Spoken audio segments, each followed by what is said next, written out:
रीवा जिले से इस वक्त की बड़ी और चौंकाने वाली खबर सामने आ रही है, जहां यूपी बॉर्डर से सटे चाकघाट नगर परिषद और आसपास के इलाकों में गुरुवार देर रात आए तेज आंधी तूफान और बारिश ने भारी तबाही मचा दी।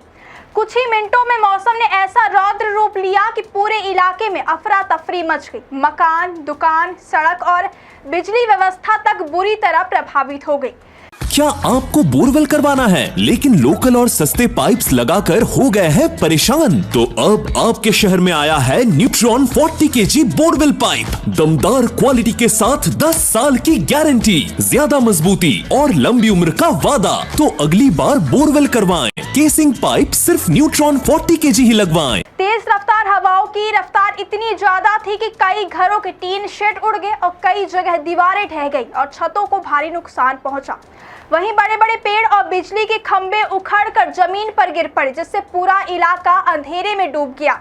सबसे बड़ा असर हाईवे पर देखने को मिला। चाकघाट थाने के बाहर राष्ट्रीय राजमार्ग पर लगा भारी भरकम लोहे का दिशा सूचक साइन बोर्ड तेज हवा में गिरकर सड़क किनारे जा गिरा, जिससे कुछ देर के लिए यातायात बुरी तरह प्रभावित हो गया और मौके पर अफरा तफरी का माहौल बन गया। बाजार क्षेत्र में तूफान ने भारी नुकसान किया है। कई दुकानों के बोर्ड टूट गए, टीन की छतें उड़ गई और सड़क पर पेड़ गिरने से आवागमन पूरी तरह बाधित हो गया। बिजली व्यवस्था की बात करें तो कई स्थानों पर बिजली के खंभे टूट गए और केबल लाइन फट गई, जिससे पूरे इलाके की बिजली सप्लाई ठप हो गई है और लोग अंधेरे में रहने को मजबूर है। वाहनों को भी भारी नुकसान पहुंचा है। पेड़ों और उड़ते टीन शेड की चपेट में आकर कई खड़े वाहन क्षतिग्रस्त हो गए हैं, जिससे लोगों को आर्थिक नुकसान भी झेलना पड़ रहा है। हालांकि राहत की बात यह है कि इस भीषण तूफान और बारिश में देर रात तक किसी तरह की जनहानि की सूचना नहीं मिली है, जो एक बड़ी राहत मानी जा रही है। सुबह जब लोग अपने घरों से बाहर निकले तो दृश्य बेहद डरावना था। सड़कों पर गिरे पेड़, टूटे टीन शेड, लटके बिजली के तार और बिखरा हुआ मलबा पूरी तबाही की कहानी बयां कर रहा था। स्थानीय प्रशासन और बिजली विभाग की टीमें मौके पर पहुंच चुकी हैं और युद्ध स्तर पर सड़कें साफ करने और बिजली व्यवस्था बहाल करने का काम जारी है।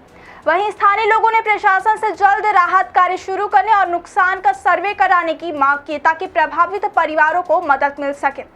अब बात अगर पूरे मध्य प्रदेश की मौसम की करें तो प्रदेश इस समय नौतपा के प्रभाव में है, जहां एक तरफ भीषण गर्मी और लू लोगों को परेशान कर रही है, वहीं दूसरी तरफ कई जिलों में आंधी, बारिश और ओलावृष्टि का दौर भी लगातार जारी है।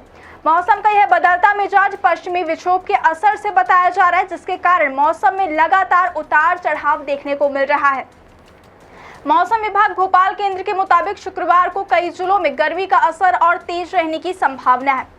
ग्वालियर, मुरैना, श्योपुर, निवाड़ी, टीकमगढ़ और छतरपुर जैसे जिलों में लू का ऑरेंज अलर्ट जारी किया गया, यानी यहां दिन के समय भीषण गर्म हवाएं चलेंगी और तापमान बेहद ज्यादा रहेगा।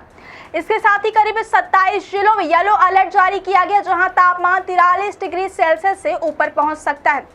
वहीं दूसरी ओर शाम के समय मौसम बदलने के भी संकेत हैं। तेज आंधी, बारिश और कुछ इलाकों में ओलावृष्टि की संभावना जताई गई है। मौसम विभाग ने यह भी बताया कि आने वाले 3 से 4 दिनों तक यानी 29, 30 और 31 मई को प्रदेश के कई हिस्सों में बारिश और आंधी का सिलसिला जारी रह सकता है। 30 मई के दिन कई जिलों में तूफान और बारिश की चेतावनी दी गई है, जबकि कुछ संभागों में गर्म मौसम की स्थिति बनी रह सकती है। अगर तापमान की बात करें तो खजुराहो में सबसे ज्यादा 46.5 डिग्री सेल्सियस तापमान दर्ज किया गया, जो इस सीजन का सबसे गर्म स्थान रहा।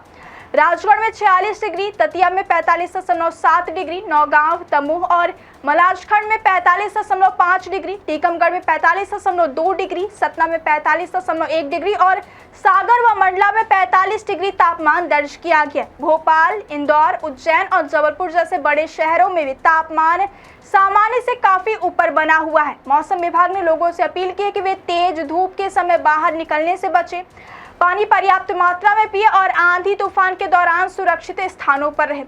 कुल मिलाकर मध्य प्रदेश इस समय दोहरी मार झेल रहा है। एक तरफ भीषण गर्मी और लू तो दूसरी तरफ अचानक आ रहे तूफान और बारिश, जिससे जनजीवन पूरी तरह प्रभावित हो रहा है।